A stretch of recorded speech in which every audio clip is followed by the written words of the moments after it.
semuanya, balik lagi ke channel YouTube aku, Jihan Nadira. Jadi kemarin aku kan sempat bikin video tentang apa aja sih update terbaru dari SNM maupun SBMPTN tahun 2021. Nah, hari ini aku bakal kasih tips apa aja yang perlu kita siapin agar kita bisa lolos di SNMPTN maupun SBMPTN tahun 2021. Tapi sebelum kita masuk ke videonya, jangan lupa untuk subscribe dulu ke channel YouTube aku, karena subscribe itu gratis dan aku bakal sering upload video tentang edukasi juga persiapan masuk kampus. Basically, hal yang aku saranin untuk kalian siapin di seleksi masuk perguruan tinggi tahun 2021, yang pertama itu adalah kalian harus eksplorasi kira-kira kalian itu pengen masuknya kemana. Kalian ini udah nonton video gue, which is kalian udah siap dong one step forward dibanding teman-teman kalian yang mungkin sekarang lagi gak ngapa-ngapain. Nah, dari situ kalian harus pinter-pinter nih nyari celah. Oke, berarti kalau gue udah tahu lebih dulu, gue harus bisa eksplorasi lebih dulu gitu, karena kalian punya waktu yang lebih lama kan untuk eksplorasi. Jadi tahu minat kalian di mana, passion kalian di mana, bidang yang pengen kalian tekunin di mana. Bidangnya di sini maksudnya apakah kalian saintek kah ataupun sosum kah gitu. Karena kalau kalian lebih tahu lebih dulu gitu, itu akan lebih bagus buat kalian. Maksudnya kalian bakal lebih gue bakal siapin berarti untuk ujiannya saintek, atau mungkin gue bakal siapin untuk ujiannya sosum gitu. Jadi kalian lebih punya banyak waktu untuk belajar tipikal soal-soal dari masing-masing bidang yang pengen kalian ambil. Itu yang pertama. Saran dari gue, sering diskusi sama orang tua, sama guru BK, sama orang yang memang udah pakar di bidang jurusan-jurusan kampus yang ada di Indonesia. Sometimes kalian juga butuh saran dari orang lain. Sebenarnya untuk menghindari kalian tiba-tiba di tengah itu kayak tukar haluan gitu. Awalnya kalian pengennya saintek gitu, tiba-tiba di tengah kalian kayak tertarik sama jurusan-jurusan di sosum. Jadi akhirnya kalian berpindah haluan ke sosum gue, which is itu sebenarnya gak apa-apa. Ya kita hindari aja biar kalian belajar lebih maksimal. Yang kedua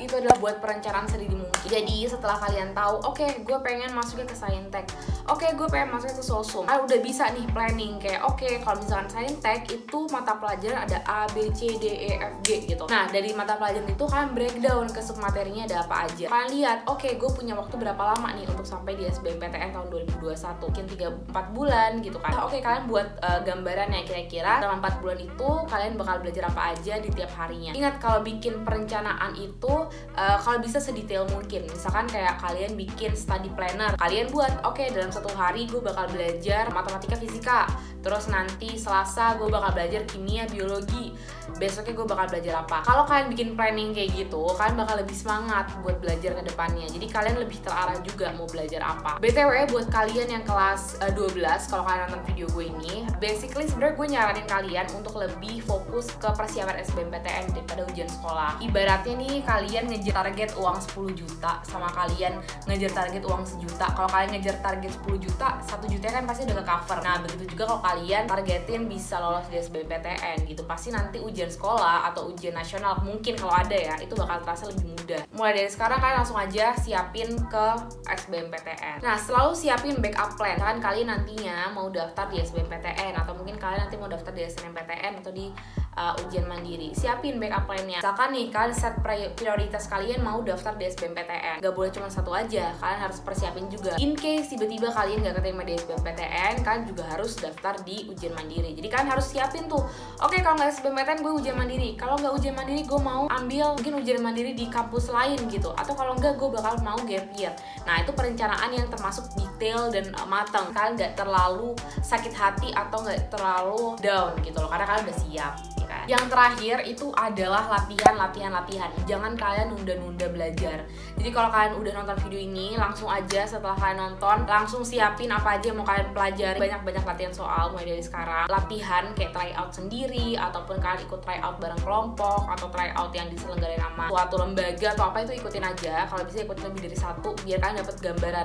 Kalau di try out ini kayak gini ya soalnya. Jadi kalian lebih punya banyak simpanan soal biar kalian bisa latihan. Bikin peer group yang isinya orang-orang yang suportif gitu. Misalkan kayak kalian join grup WhatsApp, atau mungkin kalian join sama teman-teman kalian untuk belajar bareng, atau ya pokoknya cari grup yang bisa support satu sama lain. Itu sebenarnya penting juga, karena pun gue dulu pas gue SMA, gue buat salah satu peer group yang ada bimbel gue, namanya apa ya? The Avengers kalau nggak salah, kayak agak alay, tapi ada guru juga di situ. Jadi kayak kita ngegeng bareng guru juga, itu seru banget. Kayak kita nongkrong bareng, kita kayak jawab soal bareng, bukan informasi bareng, motivasi satu sama lain lah. Dan itu works banget banget kalau di aku. Nah, terus kalian selalu nih monitoring dan evaluasi target belajar kalian. Jadi misalkan kayak kalian udah belajar selama 1 bulan gitu kan, kalian nggak kayak apa nih yang kurang dari belajar gue, apakah target gue tercapai, atau mungkin apakah progres nilai tryout gue naik ataupun turun. Nah, itu tetap harus kalian catat. Saran dari gue, selalu bikin catatan isinya progres kalian dari awal sampai akhir. Jadi kalian bisa ngeliat nih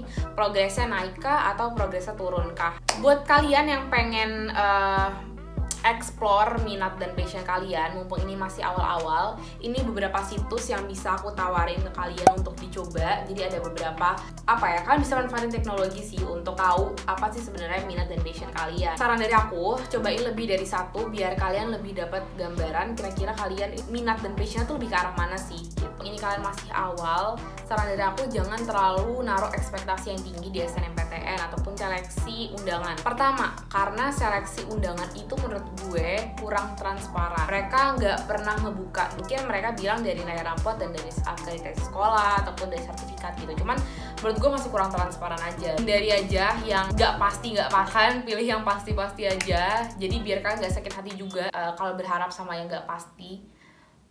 Persiapin untuk ujian tulis. Saran aku, mulai belajar dari sesuatu yang bikin nalar kalian itu berkembang gitu. Misalkan kayak kalian mungkin belajar dari matematika dasar gitu kan. Itu sebenarnya mata pelajaran yang meningkatkan nalar kalian. Kenapa sih sebenarnya penting gitu kan? Karena saat nalar kalian udah sering dilatih gitu, nanti kalian kalau belajar mata pelajaran lain itu bakal lebih mudah. Ini pengalaman gue pribadi ya. Gue kayak sebelumnya tuh agak susah untuk memahami sesuatu, tapi setelah gue belajar matdas, gue belajar soal logika, itu gue lebih cepat, kayak logika gue tuh kayak lebih kepake aja gitu. Jadi gue lebih cepat ngerti untuk mata pelajaran lain. Jadi kalau ditanya, gue saranin coba belajar matematika dulu. Selanjutnya tentang strategi belajar. Kalau yang aku saranin sebenarnya buat belajar itu yang menyenangkan gitu. Jadi setiap kalian selesai belajar, kalian bisa reward yourself gitu. Entah itu beli GoFood atau mungkin tidur, nonton drakor atau apapun. Jadi jangan bikin belajar tuh jadi hal yang kayak menegangkan, serius, gak ada senang-senangnya. Itu yang pertama. Yang kedua, bikin metode belajar itu yang aktif. Gak cuman kalian ngeliat doang, gak cuman kalian nulis doang. Kayak jadi active learner gitu. Jadi kayak kalian diskusi sama teman, atau mungkin kalian jelasin atau kayak ngajarin ke teman kalian gitu. Nah, itu sebenarnya yang gue pakai juga sih pas gue SMA. Jadi pas gue mau belajar, itu gue nawarin diri gue ke teman-teman kayak, lo mau gue ajarin gak? Lo mau gue ajarin gak gitu. Jadi gue bisa, selain gue bisa belajar buat diri gue sendiri, gue juga jadi tertantang untuk gimana caranya gue bisa ngertiin orang lain gitu. Jadi pemahaman itu jadi double gitu loh. Jadi kayak gue saranin banget kalian untuk bisa, jangan pelit lah sama ilmu gitu loh. Jadi kalian sharing ke teman-teman. Last one itu tentang pertimbangan kalian untuk milih jurusan. Jangan sampai kalian salah pilih jurusan, apalagi SNMPTN kan bakal dibuka sebentar lagi. Kalau memang kalian gak mau daftar di satu kampus, di satu jurusan, gak usah daftar, pilih jurusan yang memang bener-bener kalian mau. Karena kalau kalian udah keterima di SNMPTN, kalian gak bakal bisa daftar di SBMPTN. Jadi make sure kalian udah pilih jurusan yang memang udah bener-bener gak akan kalian tolak. Masih banyak waktu eksplorasi diri kalian, pengennya di mana, banyak diskusi sama orang lain untuk memantapkan diri kalian. Mungkin segitu dulu video untuk persiapan UTBK 2021 dan SNMPTN. Semoga ini bermanfaat buat kalian semua. BTW, gue ada informasi buat kalian yang mau ikutan tryout. Kalian bisa ikutan tryout dari bimbel terbaik, karena dengan kalian masukin kode aku di bawah ini, kalian bisa dapat potongan dari 45.000 jadi 25.000 aja. Buat pembelian, aku bakal jelasin di description box di bawah. Jadi langsung aja kalian beli paket tryoutnya. Gitu aja, sekian dulu video hari ini. Jangan lupa untuk di like, share, dan komen. Dan kita ketemu di video-video selanjutnya.